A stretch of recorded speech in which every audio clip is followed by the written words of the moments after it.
muito obrigado, viu, por nos atender aqui nessa tarde da Rádio Bandeirantes. Tá tudo bem com o amigo? Tá tudo bem. Boa tarde, Joel. Boa tarde, moço. Me perdoa, Ana. Tudo bem? E todos os ouvintes, né? E é um prazer, é um privilégio a gente estar falando com vocês aqui. E como você mesmo disse, né? Se a gente conseguir atingir pelo menos uma pessoa, tá valendo. A gente já sai feliz daqui. A gente começa dizendo já... a gente aprendeu que quando você sai de uma situação, você pode se transformar um paciente agradecido, uma pessoa que já é grata por ter vivenciado, superado algo, mas o que fez a gente mudar de vida é se tornar um médico curador. A gente também quer ajudar aquelas pessoas que estão na mesma situação que a gente estava 21 anos atrás, né? O Denis e o Oswaldo são donos da Enjoy, uma empresa que vocês ouvem eu falar dela aqui todas as semanas. Uma empresa que tem conquistado espaço no mercado brasileiro. Oswaldo, muito boa tarde a você, bem-vindo ao nosso jornal. Já queria que você começasse contando pra gente como é que era a vida lá na Cracolândia. Tudo bem, Joel? Muito boa tarde, Joel, Ana, Oi, todos os boa ouvintes.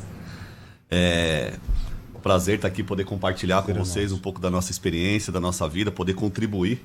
E me surpreende o fato de vocês não esconderem, tanto que eu perguntei antes da entrevista. Eu ia questionar isso daqui a pouco. Tem gente que perguntei tem vergonha, quer empurrar para baixo do tapete. Perguntei né? antes, Ana, eu falei, a gente pode ser claro na entrevista, eu posso revelar tudo que vocês me falaram? Ele falou, 100%. Que legal. Pois não, Oswaldo, me desculpe. E interessante que muitas pessoas, quando a gente conta que não nos conhecem, meio que não acreditam, né? Fala, mas é mesmo, né? Vocês usavam droga nesse ponto, né?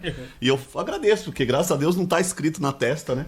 Que a gente foi usuário de droga um dia e viveu todas as dificuldades que nós vivemos. Agora, em relação à sua primeira pergunta, sua primeira questão, tanto na minha época quanto na do Denis, até porque a gente começou a se recuperar no mesmo período, a Cracolândia ainda era muito nova, né? Até o próprio crack ainda era muito novo, né? Porque nós já estamos há 22 anos sem contato com nenhum tipo de droga. Então a Cracolândia, ela foi, na verdade, ela foi mudando e hoje o que a gente vê são mendigos de crack lá. Isso é o que mais dói na gente. A gente chegou a passar lá, depois que a gente já tinha, no nosso processo de recuperação, e a gente via as pessoas com a cabeça cabisbaixa, com a mão assim pedindo, como tivesse pedindo alguma coisa. Mas ali o que acontece? As pessoas que não moram ali, porque ali tem dois tipos de indivíduos. Tem os que vivem ali, que eles chamam de sujos, e tem os limpos, que trabalham, que circulam, que passam lá, ficam um dia, dois e voltam. Ainda tem casa, ainda às vezes tem família, tem pra onde ir. E tem os que moram lá, que são os mendigos mesmo. E eles ficam pedindo e as pessoas... Qual que era a sua situação lá? Não, eu nunca morei lá. Você ia... Eu sempre fiquei em casa. Eu sempre tive minha casa. Embora eu escolhesse algumas vezes a não voltar pra casa, né? Dormir na rua mesmo, ficar... Qualquer canto que tivesse. Você já usou esse crack aí? Já usei o crack. Bem no finalzinho, antes de eu me tratar, onde eu conheci o Denis, eu já estava usando o crack também. E você também, Denis? Você usou essas drogas mais pesadas? Também. A gente tem uma brincadeira que a gente faz, né? Que as pessoas hoje olham pra gente e falam, pô, mas sabe que você já usou droga mesmo já, né? Ou a pessoa que fala pra gente assim, vocês já usaram droga, mas vocês fumaram um baseadinho, né? E a gente brinca. Ninguém vai para uma comunidade terapêutica para ficar 8 meses, 1 ano no tratamento, porque o cara é viciado em paçoquinha e refrigerante. É porque azedou o pé do frango mesmo, que a pessoa perdeu o controle da vida. Então, quando a gente vê uma pessoa na Cracolândia ou indo para uma internação, seja voluntária, porque a pessoa sentiu a necessidade de começar uma vida nova, ou uma involuntária, que é quando essa pessoa já está fazendo mal para a sociedade, já está, correndo risco de vida, já está fazendo a família correr risco de vida, essa pessoa ela tem uma internação involuntária. Desse jeito é que a pessoa perdeu o ponto da polenta, ela não tem mais domínio nenhum na vida. E a gente foi nesse ponto.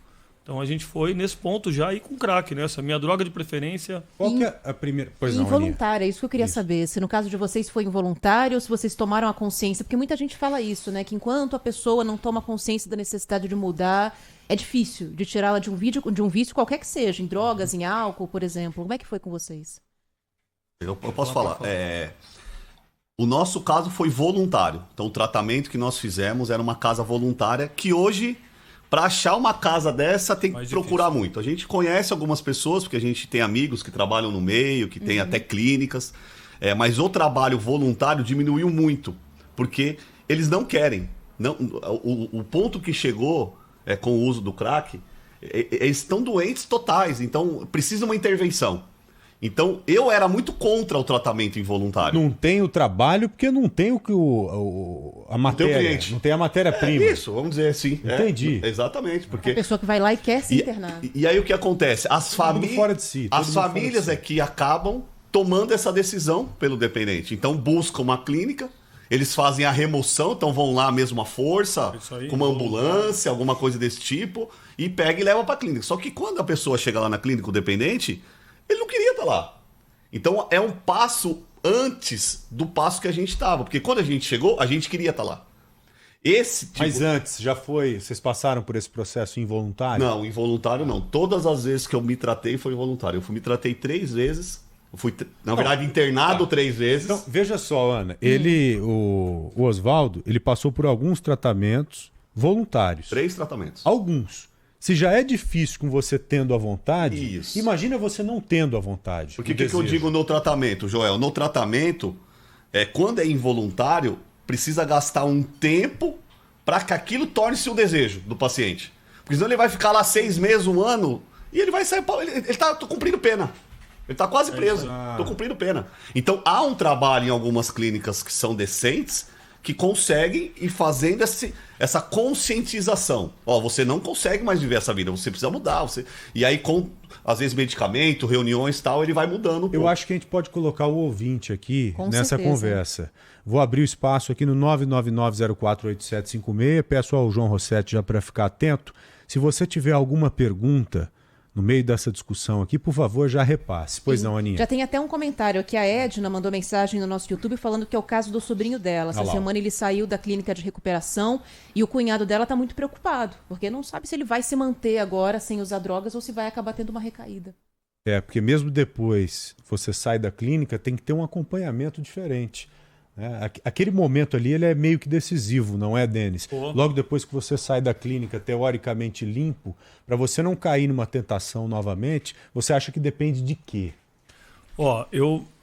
Uma das coisas que a gente enxerga, e muito importante, é importante as pessoas saberem, o dependente químico é aquele que está sofrendo as consequências do vício. Mas a família é a que mais sofre pela dependência de um familiar. Entendeu? Então, é o que a gente chama de codependente. Então, um grande desafio que tem é muitas vezes o dependente ir se tratar, mas a família não reconhecer, não aceitar que ela está doente também.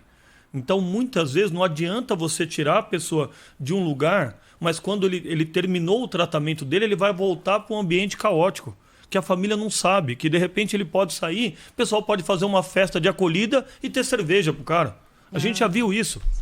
Pô, então é uma Tem coisa que ter de louco. cuidado até com bebida alcoólica? A mudança é pra Mas família demais. toda, A né? mudança tem que ser... Assim, ó, nós acreditamos nessa mudança mesmo. Isso é muito complicado, porque a família fala, mas não é comigo. O pai toma lá a cerveja dele, a caipirinha dele, e fala, mas não é comigo, isso é problema do meu filho, não é problema meu. O mundo eu bebo, é assim. Eu bebo faz Todo 30 mundo bebe anos em e não todos tenho os lugares, problema. né? O problema é do meu A família filho. inteira tem que se tratar. A família inteira. Exatamente. Então, É muito complexo. Vocês bebem? Nada. Não, nada. Água, né? Uma aguinha. Não. Bebida alcoólica, nada. Eu não sou etilista.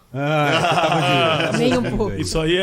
Isso é comum também. Mas Então, por assim, quê? Hoje, depois de 22 anos, você não acha que teria talvez uma condição mesmo, uma condição de tomar uma cervejinha, ou você não tem nem esse desejo mais? Então, eu não tenho... A gente brinca assim que no começo que você saiu, você ainda tem uma guerra com o vício.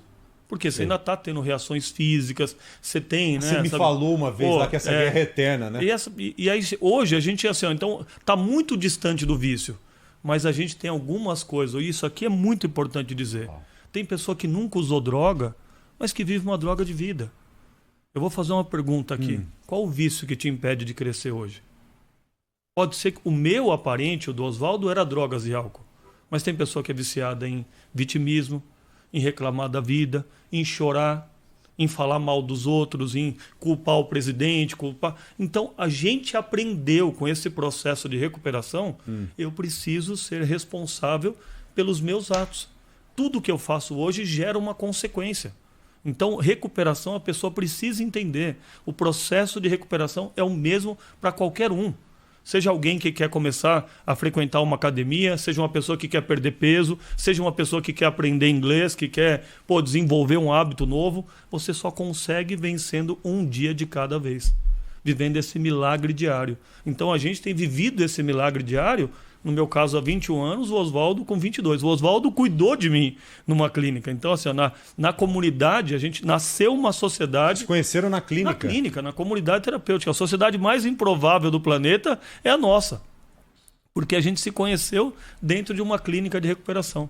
Então a gente brinca, né, que a gente era tão pobre que nem vida a gente tinha, porque a gente estava indo lá, sabe, recomeçando a vida. Então... eu estava lá, eu fiquei 2 anos. Hoje vocês têm quantos funcionários ao todo que trabalham nas empresas? Assim, hoje, na Enjoy, a rede toda, os 2.500 colaboradores. Uma empresa bem grande. Para quem ligou o rádio agora, inclusive, a gente está com o Denis Sá e o Oswaldo Segatin Júnior, que são os fundadores da Enjoy, contando um pouco da experiência deles para sair das drogas.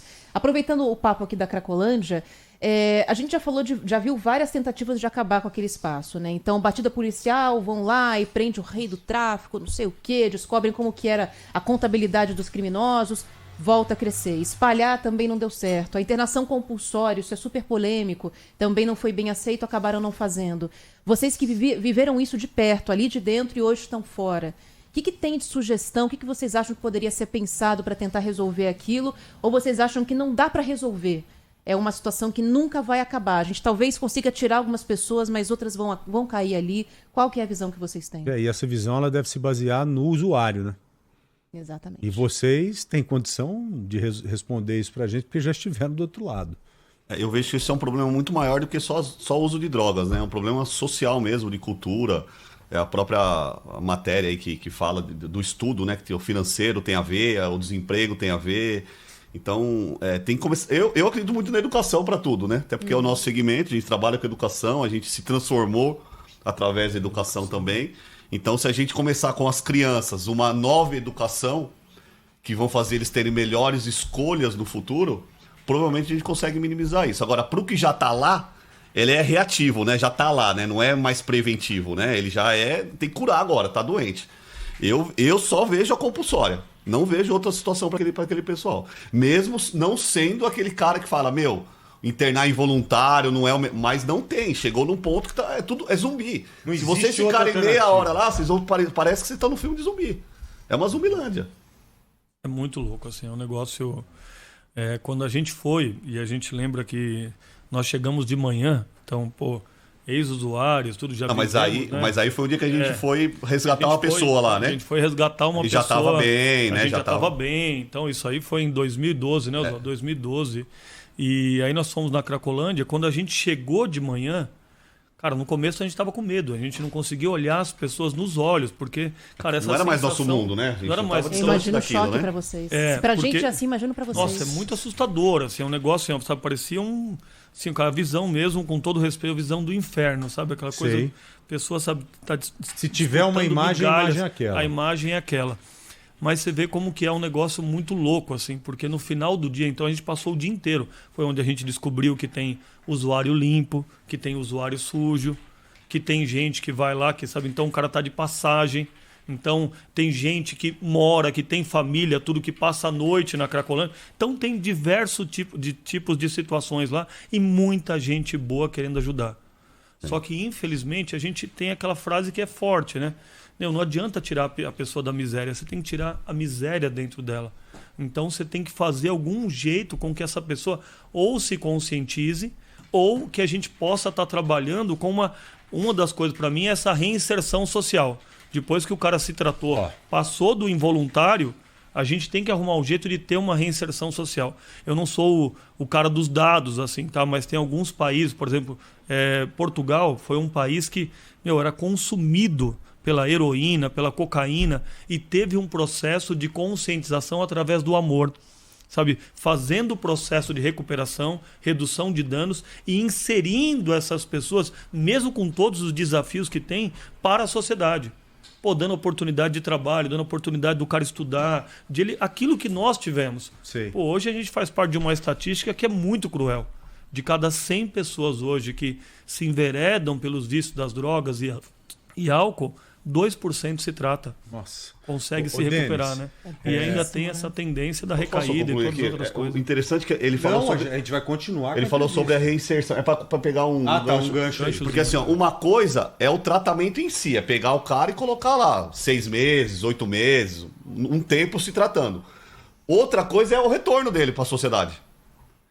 Então, aonde esse pessoal vai voltar para onde? Então, tem um estigma, né? E isso, ele vai Não, voltar mas para esse onde? aqui é ex-usuário de droga. Será que ele não vai me roubar? Será que ele não vai, de repente, cair no vício de novo? Então, se não tiver também um preparo para esse pós-tratamento, Não adianta. ele volta. Eu tenho algumas questões importantes ainda. Uma delas, eu quero que você me responda depois do intervalo comercial, ou o Denis ou o Oswaldo. Se um pai chegar hoje para você e falar, ó, meu filho virou dependente químico, está usando droga, o que eu faço? Queria saber a resposta que você daria para Com o ele. maior prazer. Né? E uma curiosidade que eu tenho, com os nossos filhos, nós devemos expor o assunto? Você tem que falar para ele o que é uma droga, como é que é esse mundo, Muito ou não? importante a gente Você falar. tem que mantê-lo distante disso. Nossa, muito importante, né? gente. E estamos conversando com o Denis e o Oswaldo, os dois são donos da Enjoy, uma grande empresa que vocês ouvem a gente falar dela sempre aqui na Rádio Bandeirantes. Eles eram dependentes químicos, graças a Deus se recuperaram e hoje estão expondo o problema e tentando dar algumas dicas para que essas dicas tenham condição de auxiliá-los, auxiliar você, nosso ouvinte. Vamos Isso pro aí. intervalo? Tem um monte de ouvinte, inclusive, com relatos, com perguntas também. Depois do intervalo, a gente vai colocar todo mundo no nosso papo também. 13h43, esse é o Bora Brasil e você está aqui sempre na Rádio Bandeirantes. A gente